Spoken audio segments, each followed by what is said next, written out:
अस्सलाम वालेकुम फ्रेंड्स, इसे ले सकते हैं। मैं जा रही हूँ सेदानुर बनाने और सेदानुर के लिए मैंने ये सारी चीज़ को काटा है। मूली, प्याज, धनिया, टमाटर और मिर्चा, ये सारी चीज़ को मैंने चॉप कर लिया है।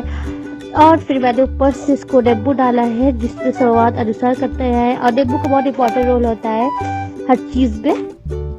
और ये मैंने मिर्चा और शिमला मिर्चा, मतलब शिमला मिर्चा नहीं, तीखा मिर्चा, नमक डाल उसको मिक्स कर लिया है। और ये सेदानुर लाई डालकर और मटर, मूंगफली सब डालकर अच्छे से मिक्स कर लीजिए। और कुछ इस तरह आपको इससे रिजल्ट देगा कि आप इसको खाते रह जाएगा। सेदानुर बाहर मिलता है 10 रुपये का, मेरे तरफ से 10 रुपये का मिलता है। 20 रुपये से 10 से स्टार्टिंग होती है और बहुत अच्छा होता है अगर आप घर पे बना के खाएंगे।